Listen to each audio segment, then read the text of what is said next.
Hello, everybody. Welcome to a GSC breaking news podcast. That's right. This is the first one-off podcast show that we're going to try out. We decided to get the team together just after watching the Xbox showcase, the Outer Worlds 2 deep dive, Grounded 2 deep dive, surprise deep dive there. What else did we have? We had help me out here, Adam, aka Oh No Not Addy. The PC Gaming Show 2025. Is Brilliant. that you on about? Is that you Yeah, mean? yep, I think Oh, so. yeah. The showcase that we had today. Yes, yes. Yeah. Yeah. Yep, so that was, as you heard, Adam there with me, as well as Mark, aka We at Work the Hive. How you doing, pal? I'm good, mate. Resident GSC expert reporting for duty after the showcase. So yeah, it's been really good. I look forward to chatting with you guys about all about it. Yeah, we're going to take our time with this one because otherwise we probably won't get round to it before our actual next podcast, which will be happening on the Thursday. And yeah, with us as always is No Empathy, Only Daggers. It's Lady V. How you doing, V? I'm great. I've just been told this podcast. No, I'm great. I'm great. I'm great. As always, there's games to be discussed, and there's good times to be had. So I'm having a great time. Absolutely, yeah. This is very much off the cuff. Mark put the call out maybe about an hour ago, just about, and said, "Hey, anyone fancy having a chat about the showcase?" This is, of course, the day of the showcase, the 8th of June, 2025, at about 10 to 11 here in the UK. So yeah, this is a fun little one-off where we're going to chat about the showcase, maybe pick out our favorites and things like that, give our overall review of things, at least from the Xbox One. We'll see how the rest of it goes, but we're going to keep it brief this time, I think. So yeah, to do so, obviously the usual rigmarole. I'll keep it short and sharp if I can. We are the Gamer Social Club. We are a site that covers gaming in all manner of ways, from news, reviews, previews, guides, editorials, interviews, and whatever else we can think of. We have our main website, www.gamersocialclub.ca, where you can see all of our work, as well as obviously our YouTube channel, which you have stumbled across with this video. If you are new, hello, welcome. If you are a regular, hey, thanks for being here. Obviously, if you enjoy this video today, please drop a like on it. And if you have any questions or feedback for us, drop it in the comments below. And of course, if you want to see more stuff like this, like our regular Gamer Social Club weekly news podcast that we do every Thursday, alongside our party chat podcast that happens on the weekends, you can obviously subscribe to the channel. We also have our guides channel as well, which you can find. All of this will be in the description below, as we are pointing out to you, alongside all of our socials, including the ones for the site, where we are on Twitter at gamer_s_c, and on Threads and Blue Sky at Gamer Social Club. We have a Facebook page. I think that's basically all of the social stuff. The thing we also have to know about us is that we have our 3 pillars. We are a homegrown, independent site, doing this out of passion for gaming, our love of the game, as it were, that we want to share with you. We finish we finish every game that we review. We will roll credits on it if it has credits and things like that whenever possible. And we put everything through a filter of no rumors. We only deal in what we believe are the cold hard facts at the time. At least, yeah, at the time of reporting, and we will do our best to keep it updated accordingly, so you can trust that whatever you hear from us is the news and not something you let someone spread around on the internet for whatever reason. Yeah, I think that's everything. As I said, anything else will be in the description below, alongside links to any articles that we might reference and things like that. And we do please ask that you go and check out the website where we do put all of our hard work. We have been working it's just crazy hard. Again, big shout out to Adam in particular for doing the majority of the showcase summaries. Like, those are just amazing articles, man. And like the turnaround on those you have is something really impressive. So well done to you on that.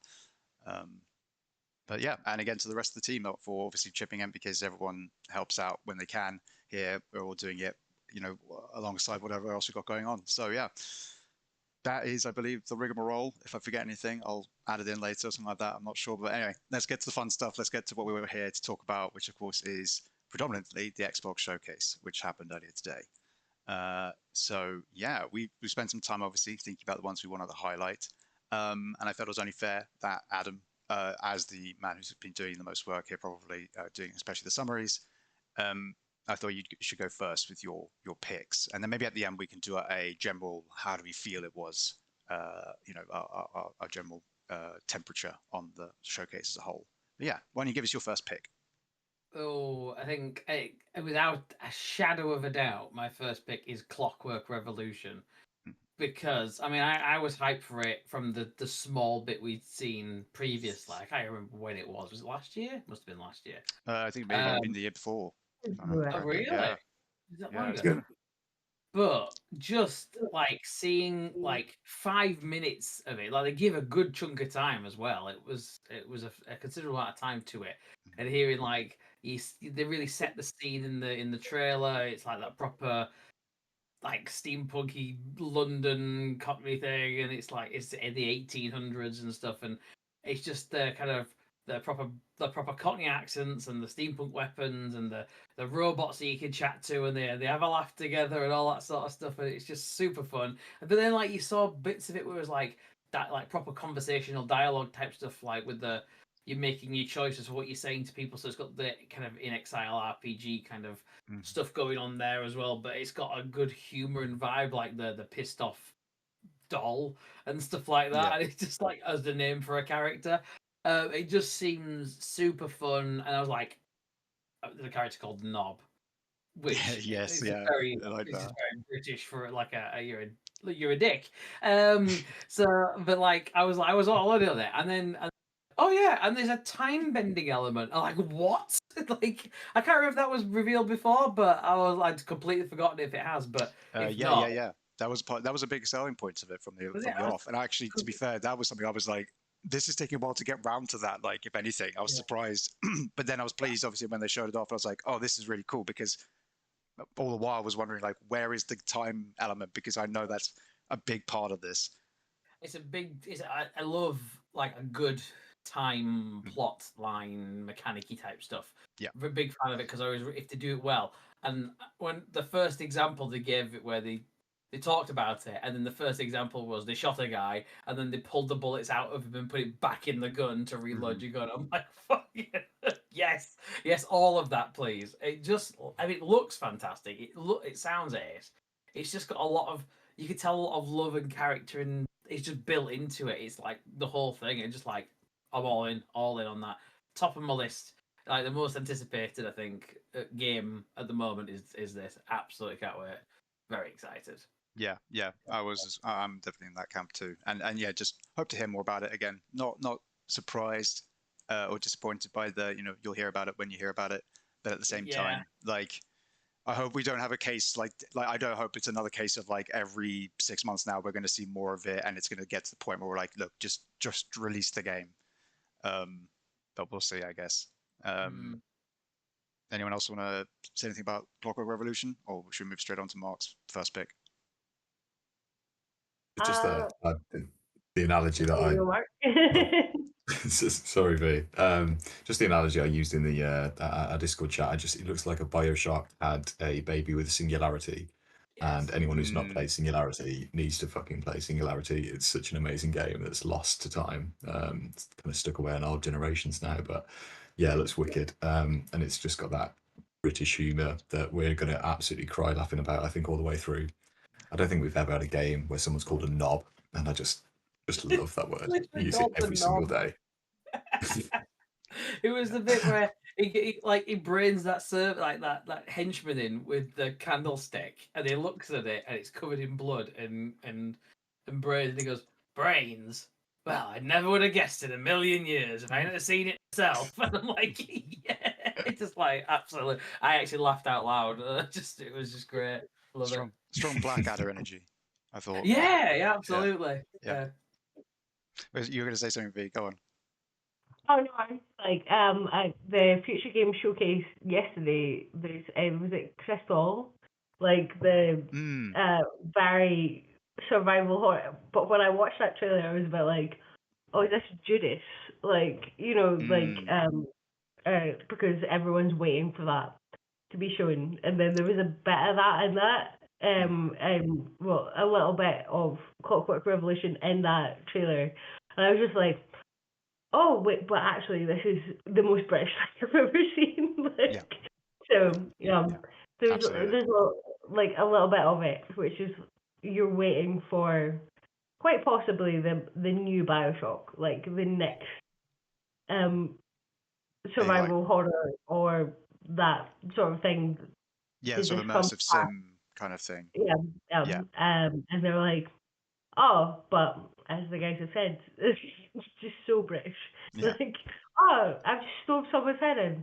Oh, what am I going to do about it? Oh, it's fine. Yeah, it was great. Love the energy from it. But yeah, Mark, what about you? What's your first pick? So first one for me, absolutely hands down, and it leaked yesterday, but of course we didn't report that on the site. Was the new Plague Tale game, Resonance, A Plague Tale Legacy, which looks to be very much like a not the mainline story. And I love the first two Plague Tales. I think that Requiem is still possibly the best looking game I think I've ever played on Xbox. I think it looks amazing. So really pleased to see something else in the series. The end of Requiem, I had my theories about where the main story of A Plague Tale will go. I won't say anything. I don't want to spoil it for people that haven't played it. Yeah. But it's good that they're adding kind of more backstory to kind of secondary characters from the main games. So we're going to play as Sophia in the new one, following a very different story that's 15 years before Requiem takes place. But yeah, I think the stories in Plague Tale are fantastic. I think they play really well. They look stunning. They're games that have the kind of the full package. And yeah, just super happy that something else is going to be coming back in that franchise. In the trailer, we've seen what looks to be a Minotaur type enemy. So heaven knows what that's going to be about. It looks very different to the rats that we're normally running away from. But yeah, really eager to see more. And day one on Game Pass, as was Requiem. So buzzed to get back to more Plague Tale. And yeah, that's definitely my highlight of the show. Number one for me. Yeah. That one was special. And again, gave, like, as you say, the Minotaur stuff, and then in the logo of the word Resonance, it's got a design in the circle of the O, which reminds me of like a maze or a labyrinth. So obviously very strong like Theseus and the Minotaur vibes. It feels like it's going for. Don't know if that's meant to be just like a retelling of it or something. Who knows? But like that, I thought was pretty cool. V, have you got your first pick? But before you do that, can I just say, sorry. I'm really curious as to how Resonance is going to tie in with the main. If it's 15 years before Requiem, I can't remember how long the difference was between A Plague Tale and then Requiem, A Plague Tale Innocence. So, but I'm just curious how that's gonna. 7 years, I think. Yeah, something like that, isn't it? Wasn't far. I'm just curious how it all ties in with the. I know it's like it's in the world, so it's going to have to be linked in somehow. Otherwise, it's just a game, isn't it?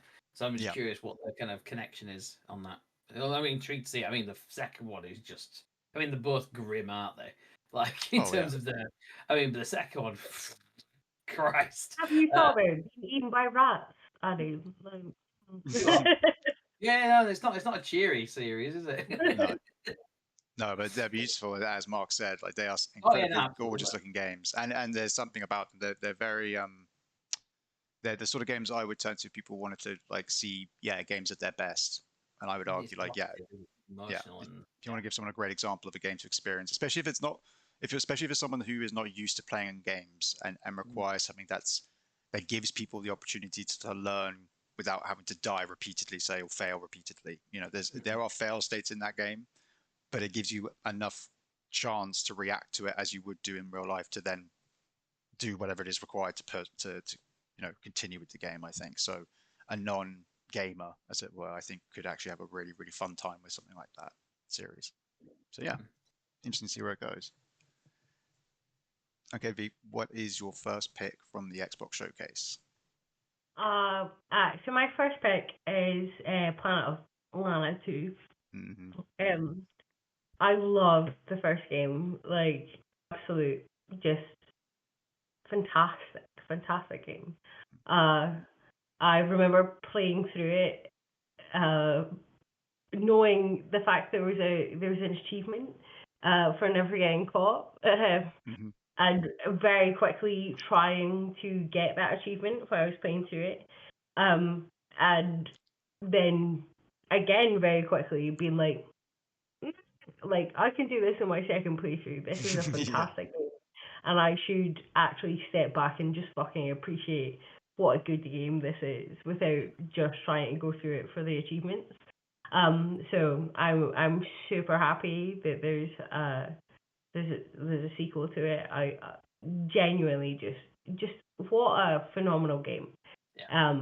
I think it was released on PlayStation like earlier on this year. I know it was Xbox Game Pass. Yeah.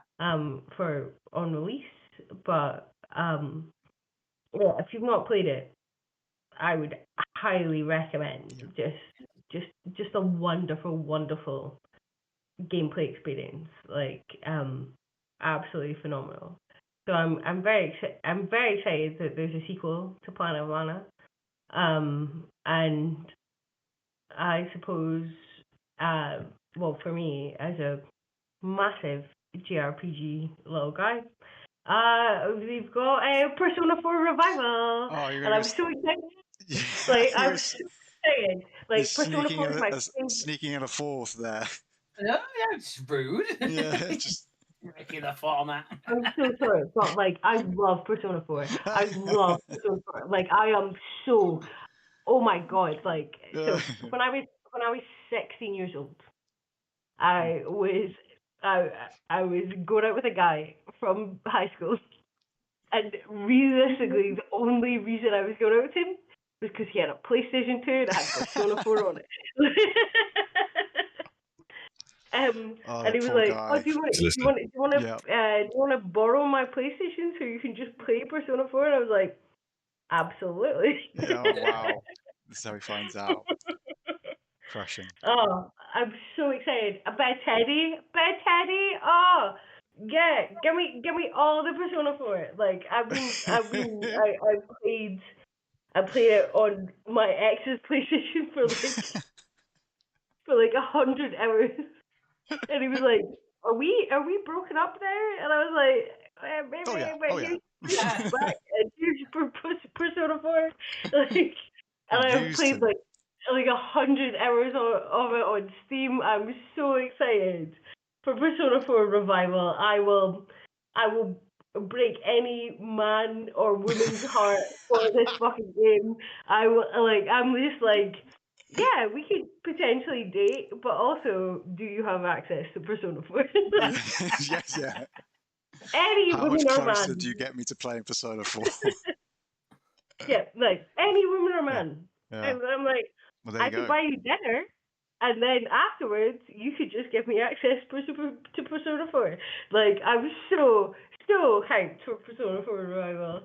Like, absolutely. I have no other things to say. I have no personality. My personality is only trying to have sex with people so they will let me play Persona 4.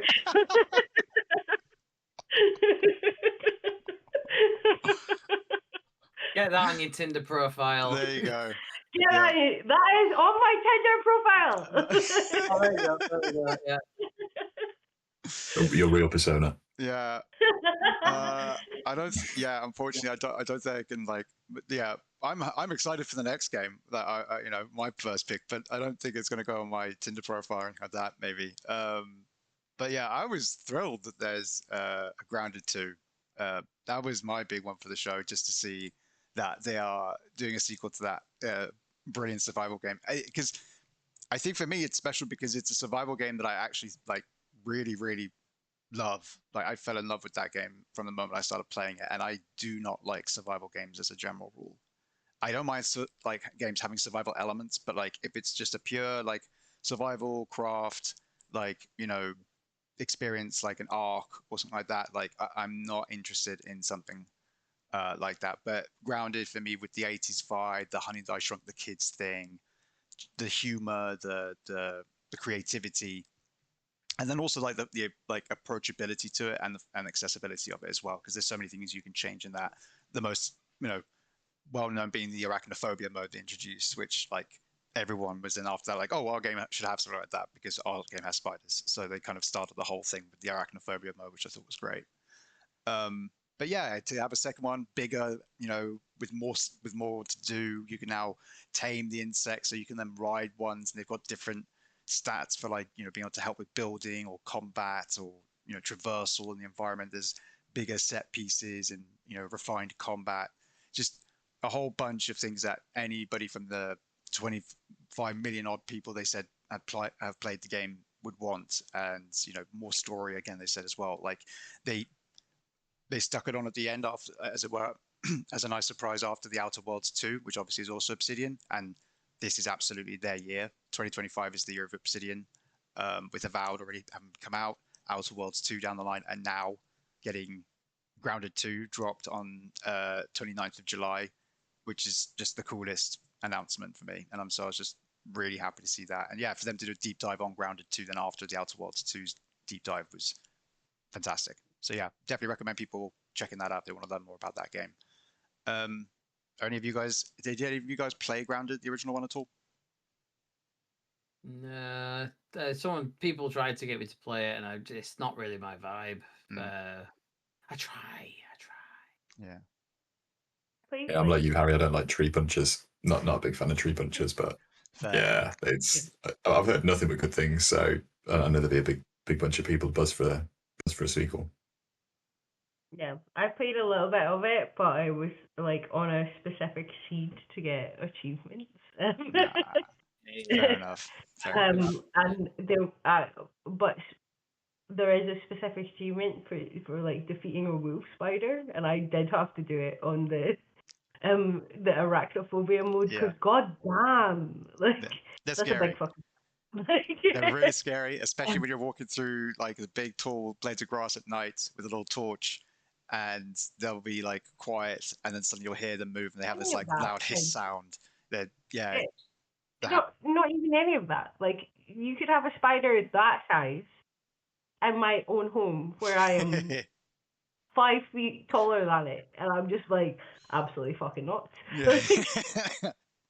Burn the house to the ground. Yep. I'm like, no, we do not appreciate spiders around here.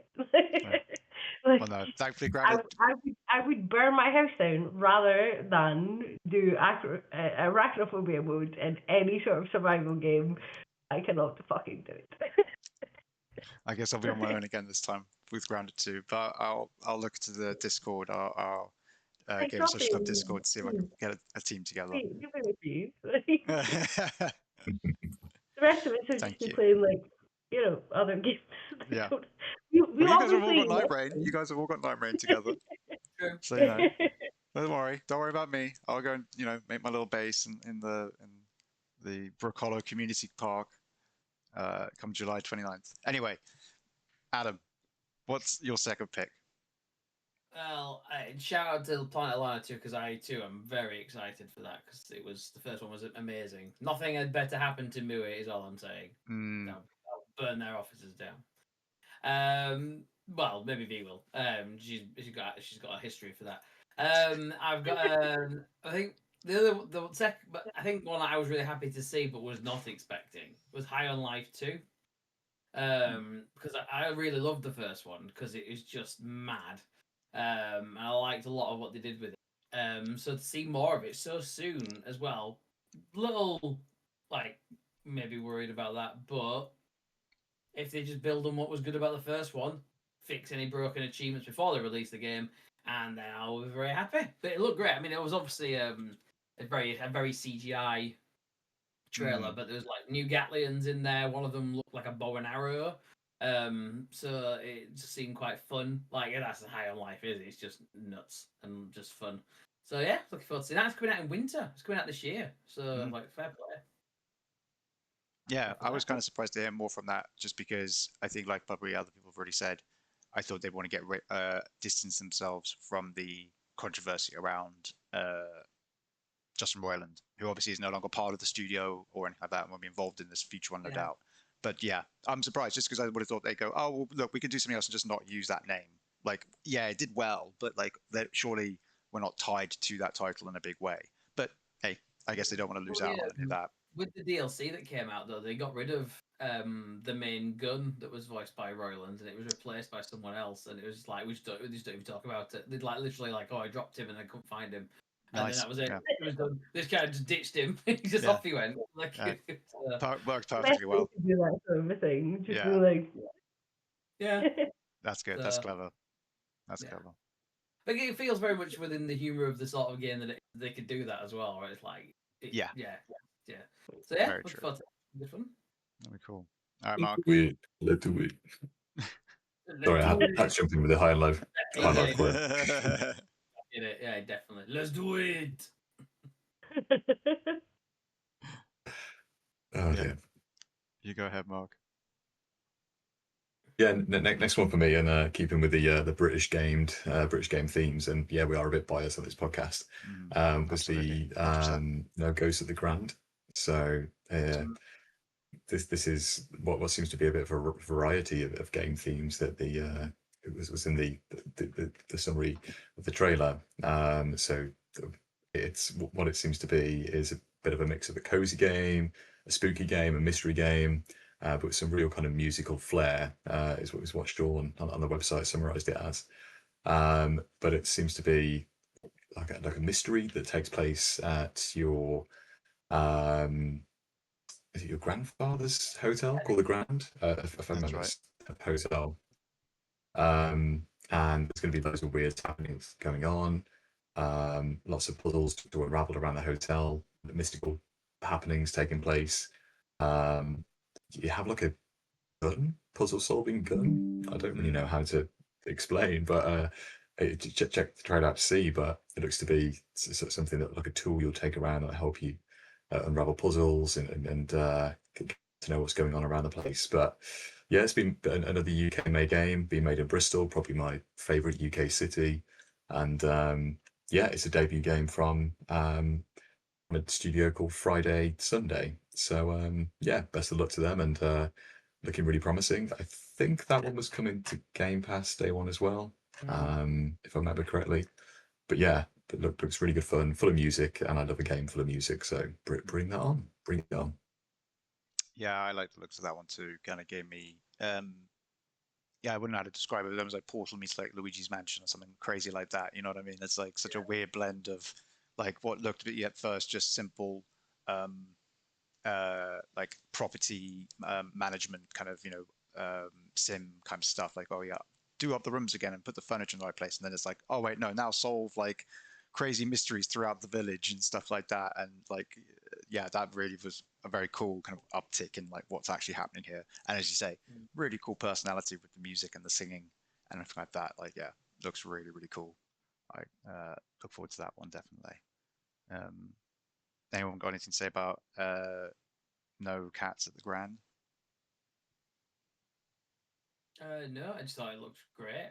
Just such a different. It really took you on a, like you say, you weren't expecting it, and then bang, mystery.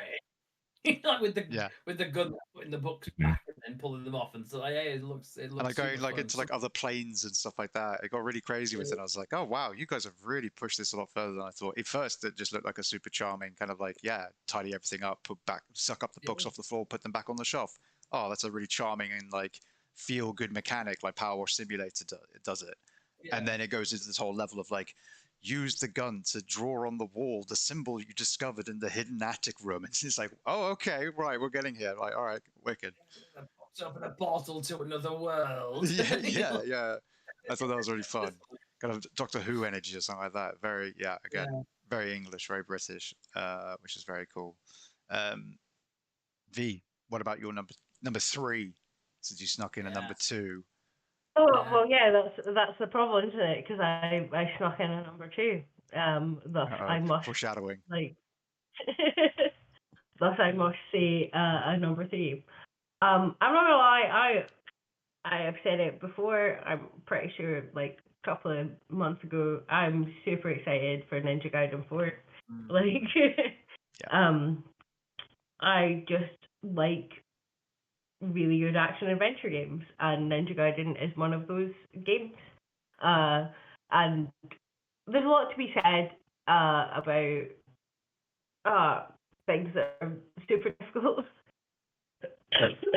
Sorry. But yeah, I play a lot of Souls games. I play a lot of games that are described to be super difficult. Potentially the games that I've played that are the hardest are the Ninja Gaiden games. Like there's nothing there that's holding your hand and be like, oh, maybe there's a bit of lore here or anything like that. It's just like, get fucking good at the game, bro. And I appreciate that because sometimes I need someone to just tell me to get fucking good at the game. But I'm super excited for Ninja Gaiden 4 the same way I'm super excited for the Ninja Gaiden Ragebound from the guys who made Blasphemous. Like, I'm very excited for more Ninja Gaiden. It's a fantastic franchise. We're going to do brand new 3D game version of it. We're going to do brand new 2D game version of it. I'm going to throw my controller through the wall. Like, it's going to be good. Yeah. It's back. It's back. Yeah, it's back, and it's going to tell me that I'm fucking shit at games, and I'm going to be here for it. It looks amazing. I'd definitely give it that. It looks fantastic. Certainly looks like it's already one that's going to be way too hard for me to attempt. So I will happily support my friends as they, persevere through that game. But yeah, it looks incredible. It does. It looks flashy as hell. Premise, I'm assuming, is going to be just nuts. Yeah, see what comes from it. Being happy was always there in Dead or Alive. It's one of those weird ones where if you either played Ninja Gaiden or you've played Dead or Alive. Like, so I played Ninja Gaiden when I was like maybe 8 or something like that. But Dead or Alive 4 was an opening game. Well, was a launch game for the Xbox 360. Yeah. So I had That's right, Dead or Alive 3, and Ryo Hayabusa is there, and he has his own little story and stuff like that in it. And I'm like, I know this man. Like, what is what are you and doing? then later when you get through the entire story, I'm like, and then also like, that's the wait, question. why am I playing a game where everyone has bikinis on to get to this story That's moment? how they get you. That's how they get you. That's absolutely how they get you, and I'm not lying. The Kasumi story was great, and the jiggle physics were also great. They use the ninjas to lure you into the boobs. That's what it is. That's the way around. Absolutely. Yeah. We did it, and it was great. Oh man, but yeah, no. Again, Ninja Gaiden 4 looks incredible. Look forward to see what you think of it all. My next pick is going to be one of the the second last announcement from the showcase, just before the One More Thing, which was Keeper, the next game from Double Fine. Always been a long time Double Fine fan through Psychonauts 2, 1. Day of the Tentacle, Full Throttle, Brutal Legends, like the list goes on. Like they're just incredible developers. Tim Schafer's a mad genius. So much love for that team. The Psych Odyssey documentary is hands down the best piece of video game documentary work ever. It is without a doubt it's an unbelievable undertaking, and everybody should experience that. Should watch that. Gives you such a great insight into game development, into the creative process, into studio management, publishing. Like so many things come out of that series. Crunch culture, everything. It's phenomenal. You need to watch that. But yeah, next game from them, Keeper, looks really cool. Just immediately, you are an anthropomorphized lighthouse of some sort, where you're just walking around on little spindly legs. like it's a 3D puzzle platformer of some sort with a bird creature flying around in the top, which you look out with your light, and you look around the environment using your light like a torch. And just super cool vibes, super imaginative environments. I can only imagine it's going to tear my heart out and stomp on it by the end of it. Double Fine are great at tapping into some really cool and key emotions and stuff like that and topics. So yeah, really happy to see the next thing from them. Anybody else here a big Double Fine fan at all? Played many of their previous games? I'm a fan of what they do, which I haven't played much of what they've done. Ah. But I really want to play them. They're on the list to do. Costume Quest is another good series, which I'd recommend. Yeah. Costume Quest, amazing. Psychonauts, quite possibly one of the best 3D platformers ever made. I would say. Yep. Yeah. The Keeper looks amazing. I mean, I love the style of it. The art style is great. Yeah. Got to it. This year comes out this year. I know. So, yeah, exactly. You don't have anything, other things to play. I know. I know, right? Because that is releasing. Let me get that up on my phone here. Tell me. I don't need to know. We need to know what Mark has been looking forward to as a second pick from the showcase. I don't need to put anything else on my Steam wish list. October 17th is when Keeper is coming out. Oh, 17th, that was 20. Why would you say this out loud to me when I just said that? Why would you do this? That's why I'm here. And moving swiftly along, we'll go to Adam's third pick. Third pick, it was. Wait, is Mark not getting to do his second pick? Did. Or am I just. Two. He's had two. You've done two. I've Okay. done Yeah. You've done three. Yeah.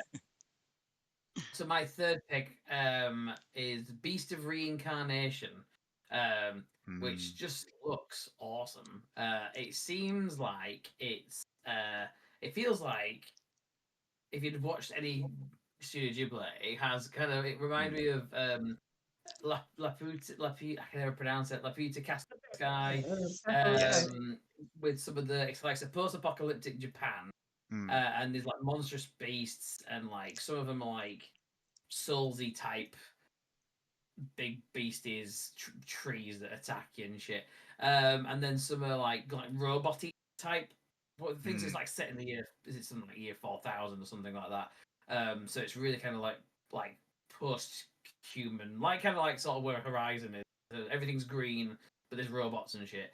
But it looks very Soulsy. It's a one person, one dog action RPG. You've got a little doggo called Ku, who is your companion, and you basically got to try and save the world, sort of thing. Classic standard stuff. affair.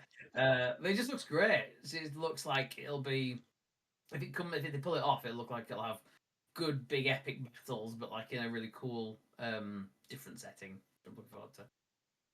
Oh, yeah. I agree. Yeah, look very cool. Stands out enough as well from other games. I think have similar kind of gameplay, and things like that. Yeah. We're getting a lot of that sort of stuff right now. Spectacle fighters and Souls likes and things like that from the State of Play and Future Game Show, and all sorts of stuff. All these other showcases, there have been a fair chunk of them which have been those sort of games. And yeah, it's good when they can distinguish themselves from the others, which I think this one certainly did. It's a great name as well. Beast of Reincarnation. Very cool. Sounds like a metal band. It does. Absolutely. Yeah. Mark, what about you? You're number 3. 3 just has to be for me. Play it every year. Just never gets old for me. The new Call of Duty.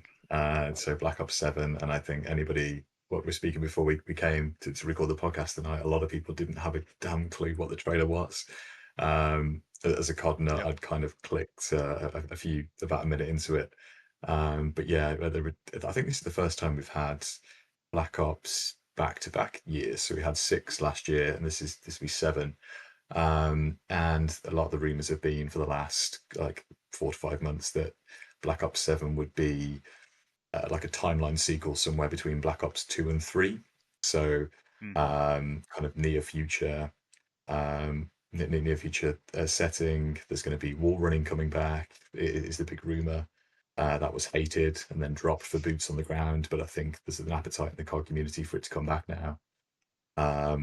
They showed off a little sneak peek of zombies, and it looks like we're going to get the Transit zombies map back. And I don't know if any of you guys played Transit. That was the one that you went around on a bus with a little driver. And it was such a scream, that map. It was so funny to play. So I think we're getting that. There's going to be lots of Black Ops 2 and 3 maps coming back is the expectation. I'm getting a bit into leaky territory here, leaking rumors, but yeah, buzz to see more Black Ops.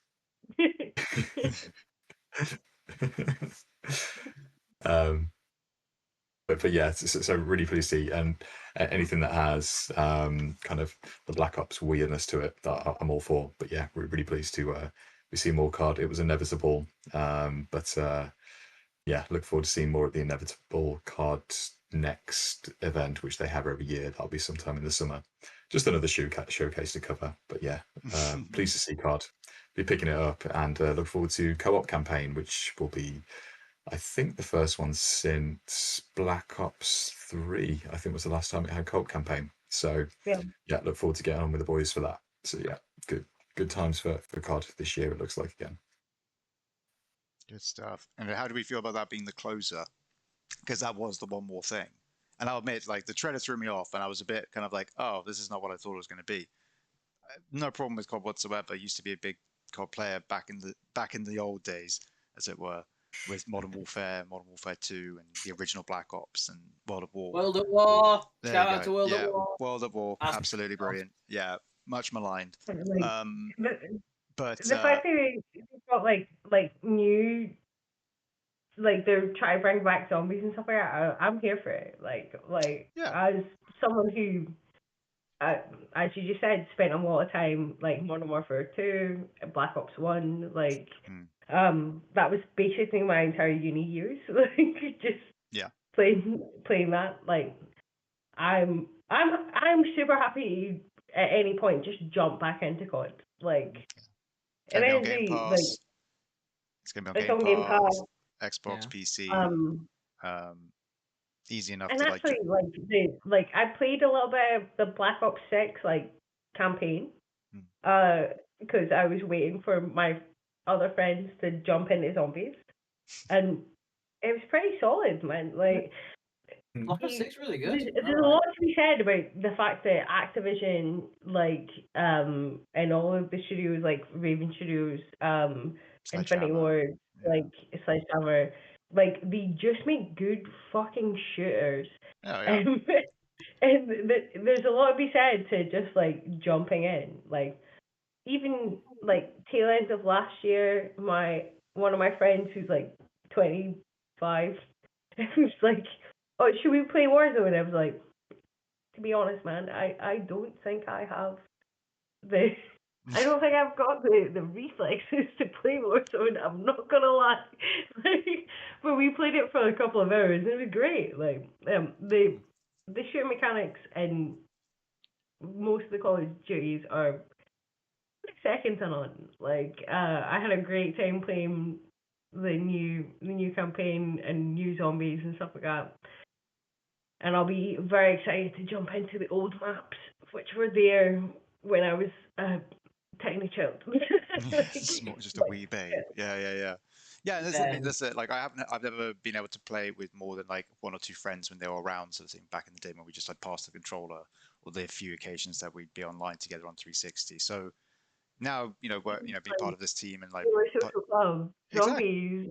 Exactly. Yeah. Exactly. That's what I'm thinking. Boys. Yeah, that's what I'm thinking. I'd be way more up for doing it with a group of friends, being able to hang out, because otherwise it's just random, some chat, and I don't want to have to deal with that crap lobby stuff. Like, at the end of the day, like I'm too old for that. It wasn't the chat being the boys. Exactly. So yeah, I'd be more interested in playing it now that I'm sort of part of a team and part of this Discord and stuff like that. Would be good fun, definitely. Yeah. I mean, to what you were saying, what you asked Harry about well, how do we feel about being closer? It absolutely makes sense. The biggest franchise that Microsoft owns. Like, Yeah, we're absolutely. probably not. I mean, maybe Mark was, but we were probably. I wasn't expecting COD at all. It wasn't even on my mind that No, it me could have neither. been, because it's just not. Like, I really like Black Ops 6, but it wasn't really like, oh yeah, that's what they'll close with. But obviously, that's what they close with, because they're gonna have to start building the momentum for the next release, Yeah. which will be in like 4 months or whatever, 4 or 5 months. So it's gonna. They've got to start that somewhere, haven't they? And It feels and like I had no idea what it was. I was like, what the fuck is this? I want to know. yeah. But I got played Black Ops 2, so I don't know what happened in the story. I played the first one. I think that's it. Like, if anything, this I feel like maybe setting a precedent where we'll be seeing Call of Duty as like the opener or closer, or one of those games every year going forward at this sort of time. If it keeps being an annual release, we'll see it being like a tent pole of the summer showcase for Xbox, unless it ends up at Summer Games Fest, for example, if they license it out, sort of thing. You know what I mean? Black Ops 6 came out, like, they didn't reveal it early because it was leaking all over. So then they did a direct straight after the they always come out like sort of like October. Yeah, like, they always do holiday time. So normally, so it's getting it no built up for summer. reason for them to drop it because it leaks or anything like that around this time of year. Like, it's just This makes sense. Something like a summer it's just promo something window. that we want to show, because you're expecting a Call of Duty at the end of the year. Yeah. So I think this is going to be a formula for them probably going forward. And I'm not gonna lie, like, we should absolutely put the time in, 4 of us, for a wee zombies playthrough. Like, absolutely. Yeah, Well, absolutely. just get ourselves sorted with streaming.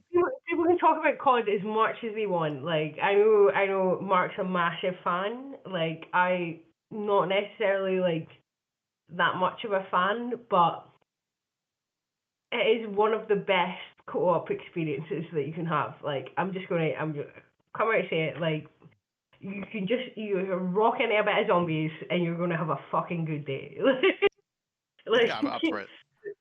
Definitely up for that. We there's should try a and stream reason it. why it sells so much, and it's because the co-op experience and the PvP experience is so fucking good. Like you cannot deny them that. Like, you can't. Like, No, 100%. It's fucking stellar. Absolutely. But yeah, V. What about your final pick then? What would be your last pick from the showcase? Oh, my last pick is now COD.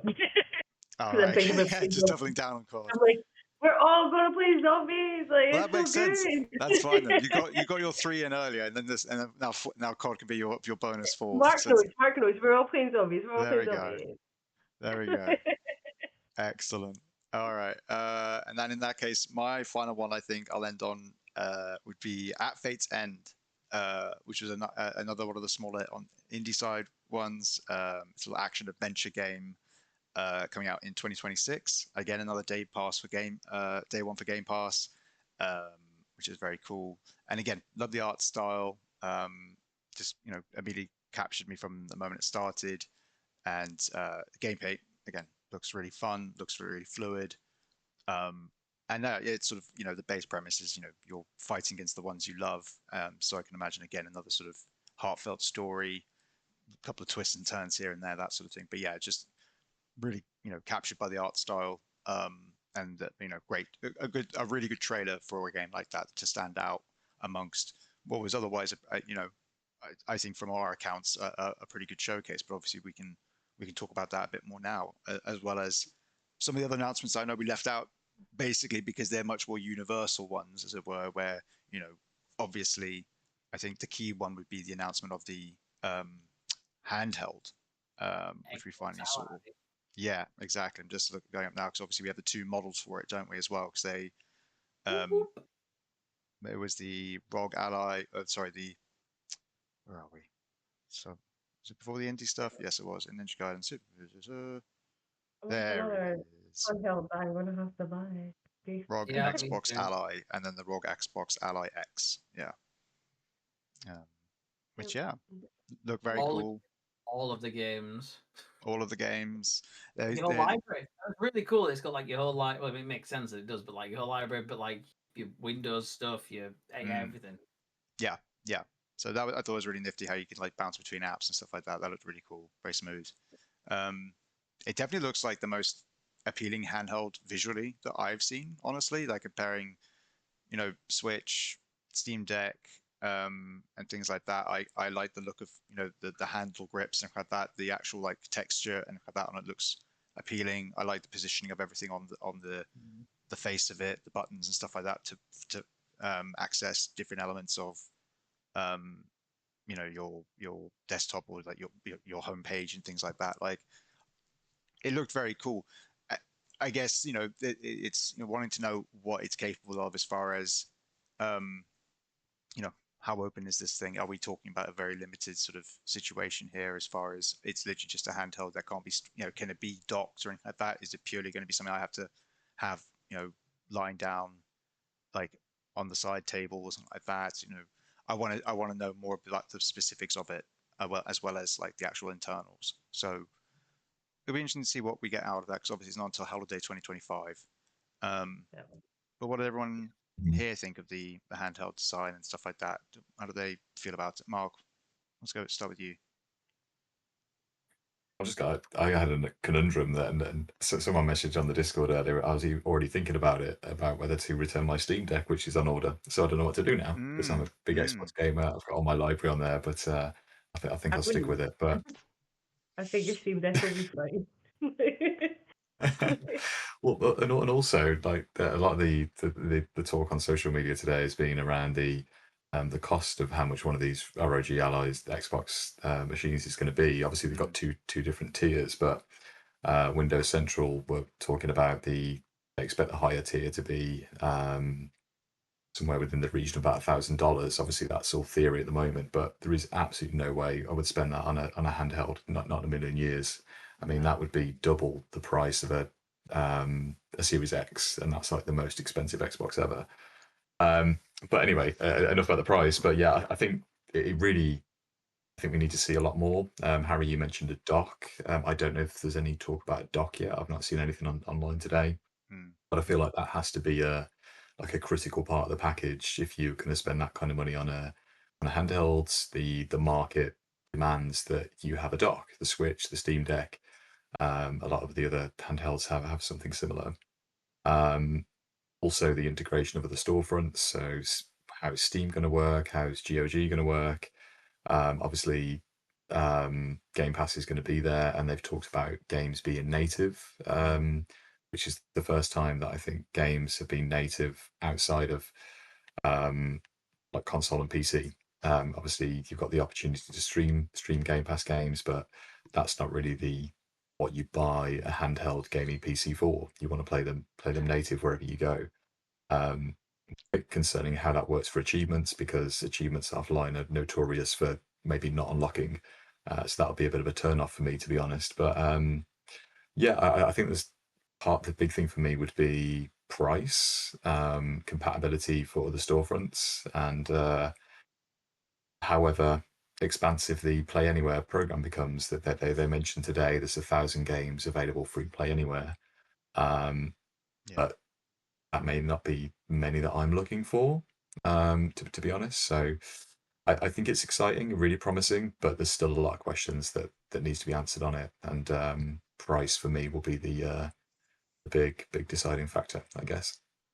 Yeah, definitely. Adam, what about you? I really liked it. I was like, ooh, that's exciting. But I was like, the idea of it all being kind of integrated, all the different storefronts, like Mark said. Like, if they made it so that, like, if I unlocked achievements in Steam and they became Xbox achievements, like, I don't know if that's possible. What? Steam and Xbox already have that for certain games. Like for certain games, but if every game that like is like that does it, I'd be like, well, guess what? I'm playing lots of games on Steam now because all those achievements. Because it'll be on the same account that I've been building my achievements for a long time. That's not the only reason, obviously. But I really like it. I really like the idea that I'd said before when we talked about like the evolution of Game Pass and stuff like that. Like, let me have my games offline, even if it's 24 hours or whatever. This is that part of the answer, isn't it? Like, you can have your games native play it offline because obviously that wouldn't work otherwise. So yeah, no, it looks great. Looking forward to it. Like Mark says, need to know the price. But the two models, obviously, one's got 24 gig of RAM and a terabyte SSD, and the other one, the lower one's got 16 gig of RAM and 512 gig. So you're probably not going to miss out. If that's the only difference, it'd probably be quicker to get the other one. But yeah, we'll see what it is. Yeah, definitely. V, what about you? How do you feel? Because I know you've already got a Steam Deck and you've just obviously got your Switch too. So is this something you'd be interested in at all, or have you already got your bases covered? I feel I've already got a Steam Deck, and I feel like they've not said enough that really outdoes a Steam Deck for me. Like, it would be great if they had just confirmed that you can download games and play the games like native, rather than like having to stream them through the cloud and stuff like that. But they're being a bit cagey about that, to be honest. Like the ROG Ally already exists. I don't think it's that much better than a Steam Deck. I know there's a lot of people that are like really into it. I don't know. I play a lot of Xbox games on the cloud via my phone, like with the Backbone. Backbone, and also like the Razer just controllers and stuff like that. I have been doing that for a lot of years. I don't know. It just seems to me like they have to convince me that there's so much more there for me to buy it. Like, I love my Steam Deck. Like, I've got Steam Deck. It's not the OLED. Like, I got it right when it came out, many moons ago. I take it everywhere with me just so I can play Slay the Spire and Battle or other random Steam games. I love my Xbox. My Xbox is my primary point of gaming. Like, I am a massive achievement hunter. Like, when I bought a PS5, my mum messaged me. I sent her a photo of my setup, and my TV was like the PS5 and my Xbox 360 and my Xbox One and my Xbox, and she was like, "Is that a PlayStation?" She doesn't even know anything about games. Like, and I was like, "Yeah," and she was like, "I can't believe you've done this." Like, she had gotten into the console wars through the fact that I just never wanted a PlayStation. You so traitor. like, yeah, the traitor that is me. But yeah, I'm a bit like, I don't really care about this new ROG Ally handheld. It's not what I want from an Xbox handheld. It's just a different type of Steam Deck. I don't know, like, yeah. If you had a full specific Xbox handheld for the things I want it to do, I'm like, my credit card's here, I'm ready. But at the moment it's just like, oh, we're doing like another ROG Ally, which is just a different version of the Steam Deck, and maybe it's a little bit more optimized for Game Pass. I can mod Game Pass on my Steam Deck. I don't know. That's it. Yeah, I think it will come down obviously to the individual. But they are adding the thing that we keep. I think that not we, us, I mean, we royally is maybe not really paying attention to. Is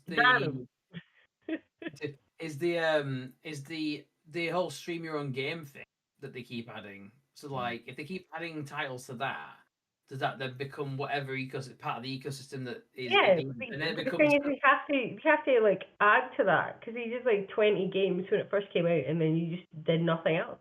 But they've been adding to it really, right? That's what I mean. They've been adding to it like fairly, right? Like weekly, there's new games being added to that stream your games. Exactly.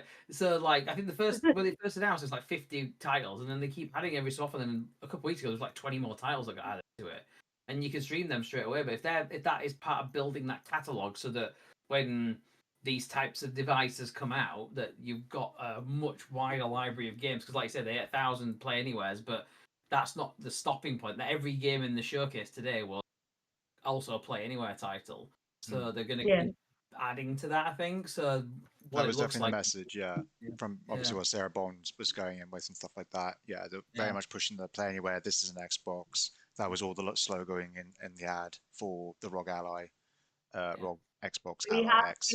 You do have to clarify what that means, like, because when they put out the first thing, it was like, oh, the games that you own, and it was like 20 games. So it was like Balatro, all the games that were not Balatro. I played a lot of Balatro. Never But it was beat. it was like 20. But it was like 20 games. It's like play the games that you own. Yeah. Via Xbox Game Pass, like, and also owning the games Xbox Play anywhere. Like, I have a PC. I do Xbox Play Anywhere on PC.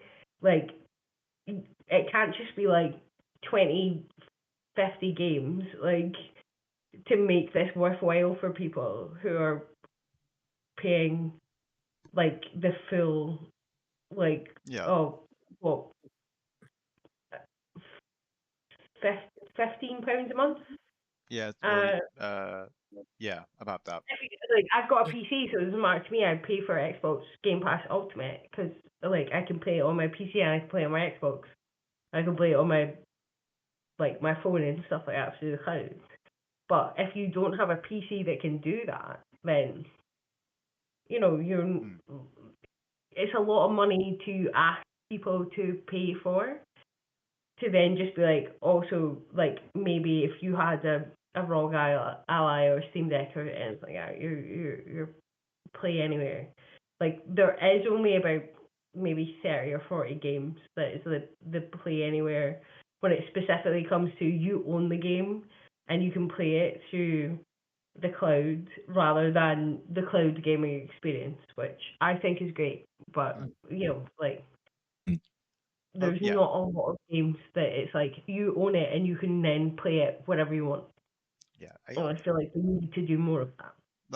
But I think you're right, and I think as Adam said, the catalog will increase over time, and it will just be down to the individual. You have to make those calls yourself. You have to look at everything over and decide, is this worth me having if I can only get access to X, Y, and Z? When really what I want is ABC. It really comes down to that, I think. So we are getting a handheld, obviously, by the end of the year, at least for the time being.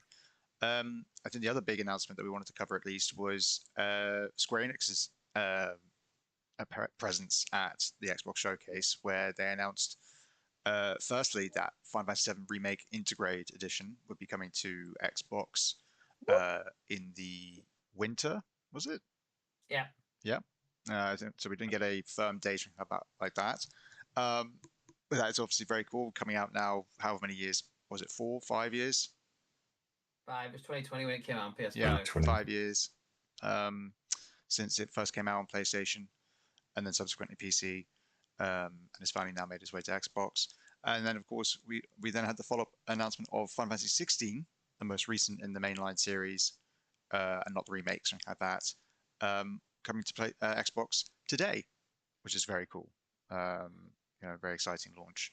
And yeah, again, one that's been talked about ad nauseum from people just in the community to the actual developers and the platform holders and publishers. Everybody's had something to say about this whole situation.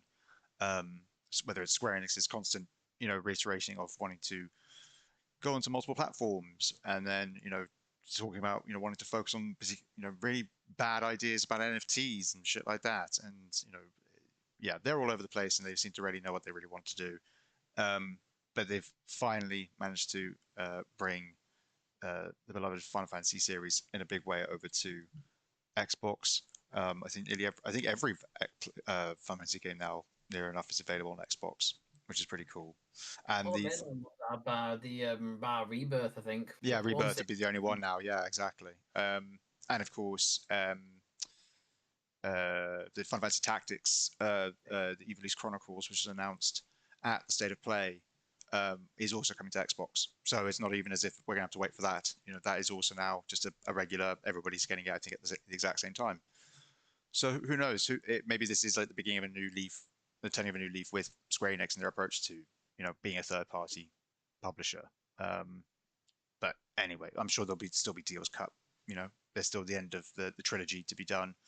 And as much as this is a great announcement, and everyone I'm sure is very happy and excited for it on the Xbox front, I would have liked my Final Fantasy IX remake.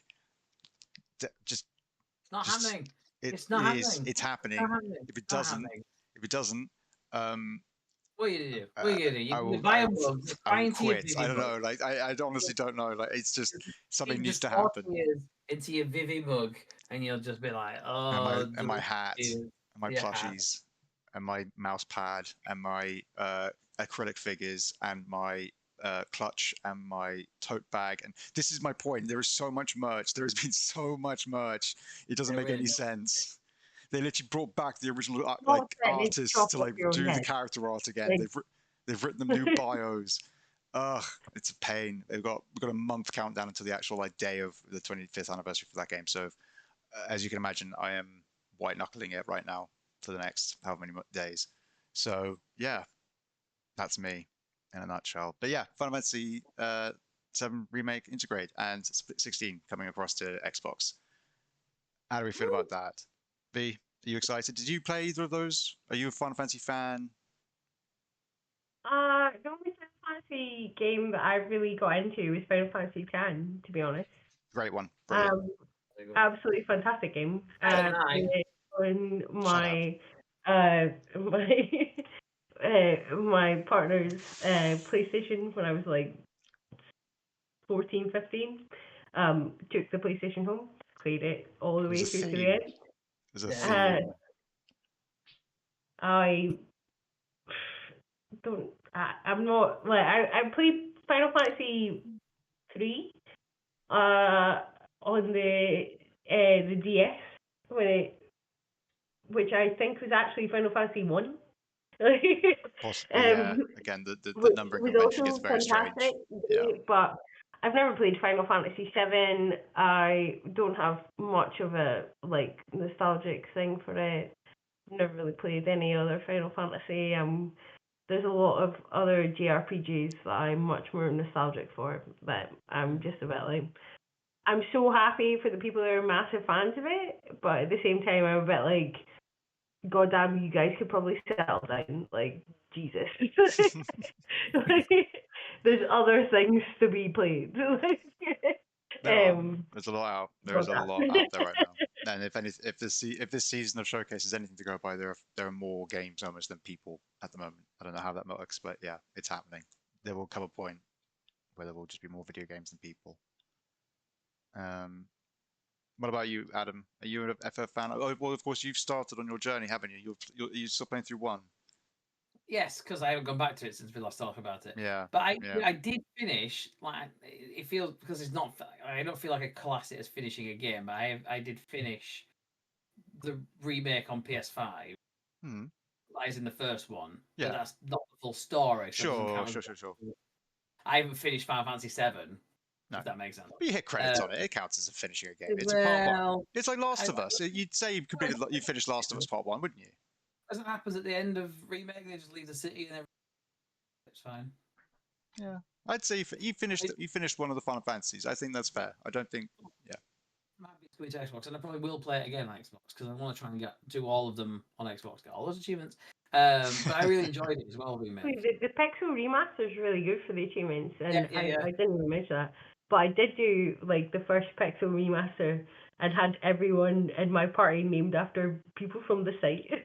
Nice. Yeah. And I got 100% on that Pixel remaster, like all achievements, like. Go GSC Team. Squad. But it's a shame it took 5 years for it to happen, isn't it? Yeah. That is a shame, but you know. Them's the deals. Hopefully Rebirth will come sooner, than that, because I imagine they're probably going to turn it around quicker now.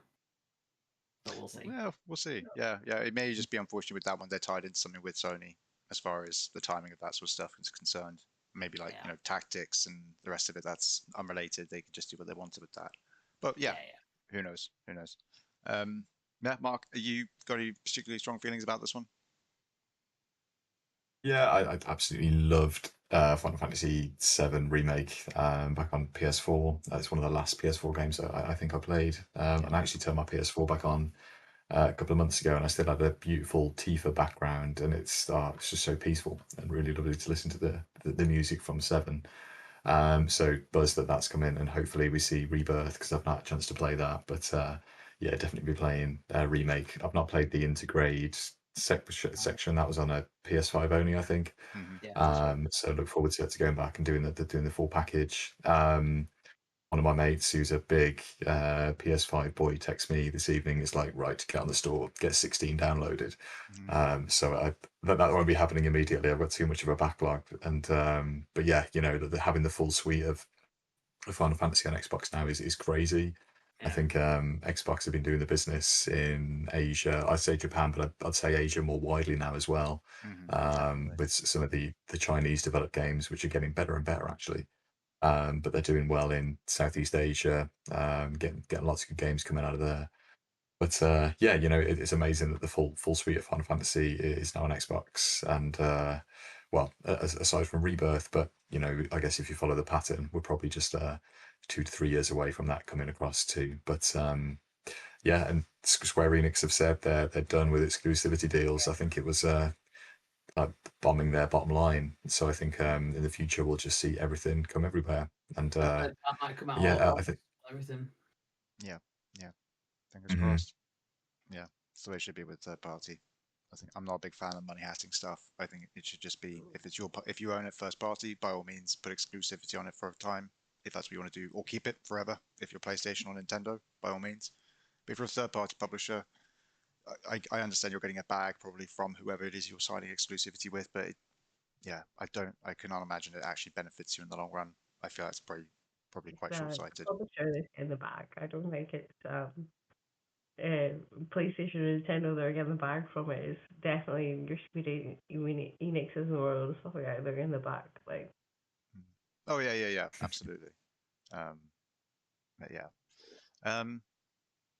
yeah. So I think was there any other announcements you wanted to cover before we finished? The only thing I wanted to pick up on was, because we didn't say it when we talk about the handheld, but they did confirm that Hollow Knight, a Silksong, is going to be coming out at the same time that the Xbox Ally launches. Well, they said it would be out. It would be available at launch on the ROG Ally. Yeah. So the fact that it's coming this year is the point. Yeah. So it stays. Yeah, probably, maybe, yeah, perhaps.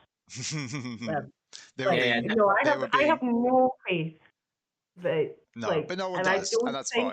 I don't think the Team Cherry owes anyone anything. No. But good fucking grief, have they just been like, oh yeah, actually, it's and the Game Pass thing and everything's coming up in a year, and then actually, it's the Nintendo Switch too, and it'll be there, and now it'll be there for the ROG Ally, like. I don't care, Team Cherry. Just fucking drop it when it's ready. Stop fucking saying it might be there. Like, this is now a full Mandela effect of, like, does Silksong exist? No. Stop it. Stop. Just fucking day one. Just be like, oh, and here's Silksong. Like, because you've now gotten to the point that, and I spend a lot of time on Reddit, and I know that's not healthy for anyone at any point in any stage of their life, but like the entire Hollow Knight Silksong is now turned on Team Cherry, being like, this is absurd, like, and they're like just posting abuse to the developers, which again I think is stupid, and I do not agree with. And good fucking grief, it is a game. Yeah. But at the same time, I was just like, don't be like, oh, it's going to be there for the ROG Ally, it's going to be there for that. Just fucking take your time, finish your game, release it when it's ready, and stop putting it in weird showcases so that people are like, losing their fucking minds. Like, just you just have to fucking just finish your game. Finish your game. Please stop talking about Silksong. Like, because people are going to. Someone's going to like set someone on fire, and they're going to blame it and it on wouldn't be their Silksong. fault for There's going to be a big thing about that. it. Genuinely, someone's going to die, and they're going to be like, "Oh, But- but Team Cherry told me that Silksong will be out today." And then we're gonna have to like go through like a massive, terrible thing. Like just. I think more than anything else, the issue that we have is that no doubt people are obviously approaching Team Cherry to be like, hey, can we talk about Silksong in our showcase? I don't think it's them shopping it around. I can't imagine that that's their approach to anything, because otherwise they would be a much more vocal studio in the first place, which they certainly aren't. They have not been like constantly talking about Silksong online. It only comes up every now and then it gets a fucking headline because they've talked about Silksong on their social media account, and that's our fault. That's the community's fault. That's everybody else's fault. That's not on them to be like, oh, we should stop showing off our game. Especially stop talking about it. Well, that's what I mean. Like, yeah, everyone should at the end of the day and let them get on with it. But I think, you know, with this, for example, you know, they probably were asked like, hey, can we show off Silksong during the ROG Ally event sort of thing? They're like, yeah, sure. I don't think they then expected it to be literally the game that was shown off the most across the console for like 15 to 20 seconds of it. I'm sorry, actually, this point. Maybe like 4 years ago, you could say that. But at this point, they fucking know. I'm so sorry, but they do know.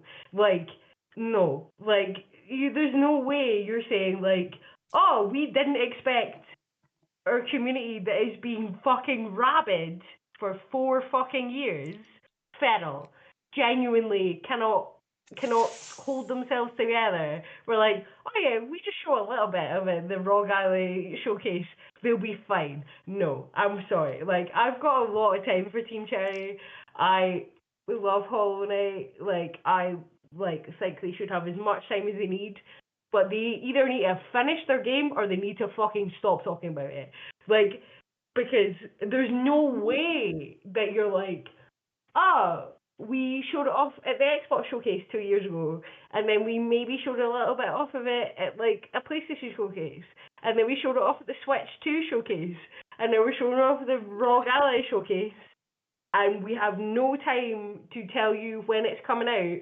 And nah, you know, you have seen every single part of the internet that is feral for this game, and you're telling me like, oh, well, we don't know, we're just like, maybe a game. No, absolutely fucking not. Like, either shut up or fuck off. Like, no. Like, I'm sorry. Like, I've got a lot of time for them. Fantastic game developers. Hollow Knight is an absolute masterpiece. But at this point, you're just like, you are continually saying to your fan base, but what about this? And then you're then being like, oh, I can't imagine why they would be annoyed about it when we were not even said when it's coming out. Nah, fuck off. Nah, absolutely fucking not. Like, you can't. You're like, it's been 6 years. Like, yeah. For fuck's sake. It's a long ass time. It's a long ass time. To put that into it's a masterful 5 minutes. Yeah. I think snip that bit. Yeah. Put it on the Reddit. Just fucking going at. Watch as the site blows up. Yeah.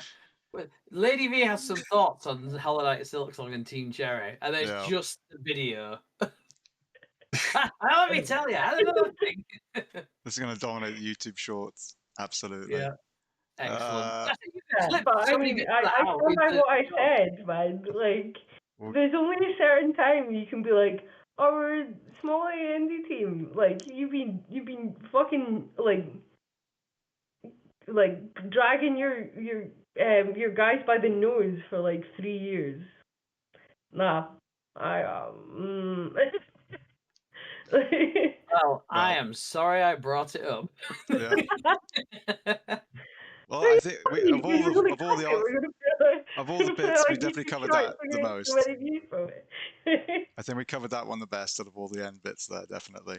But yeah, that is your GSC breaking news podcast. The only thing I was going to say, sorry, I thought overall it was a great showcase, and actually something that really stuck out to me was quite a lot of those games were all coming to Game Pass. Like not all of them, but a huge number of them. Like in terms of like really stacking the lineup because they've been really on it. Really good. Just to say that I think they've really kind of put the stakes in the ground with so many of those games. I thought that was just another point that stuck out to me. Yeah. Sorry to interrupt your sign off there. A lot of Game Pass, a lot of Play Anywhere, a lot of just, buy an Xbox, whatever shape or form it comes in, and play the games. Yeah, that seems to that's the message there, I think, from them. So we'll see if people pick it up at the end of the day. But yeah, that has been the GSC Breaking News podcast. So we hope you enjoyed it. Hope you enjoyed our coverage of the Xbox Showcase 2025, and we will catch you all. What? You definitely cut out the holiday thing. Oh right. Well, no, not now. Now that you've mentioned it again in the outro, no, I can't. V, you've mentioned it. You've literally just brought it up again. What did you make the podcast a bit too hollow. Yeah, that'll be it. The Hollow Knight Showcase, the lack thereof. But yeah, we have been the GSC News Team. Thank you again for listening, everybody, and watching. If you enjoyed the show, leave a like, leave a comment, tell us how you think we've done. If you'd like to see more of this sort of content, all that sort of stuff, please subscribe and go check out the website for all of our written content. We've done loads. All of us here and a bunch of everybody else on the site have written loads and loads of articles and showcase summaries. So please do check that out. Yeah, thank you again, everybody. Thank you, three, for joining me for this impromptu show. I think it went really well. And yeah, we'll catch you all later in the week, everybody. So yeah, take care of yourselves, take care of each other, play some great games, and we'll see you soon. Bye-bye. Bye.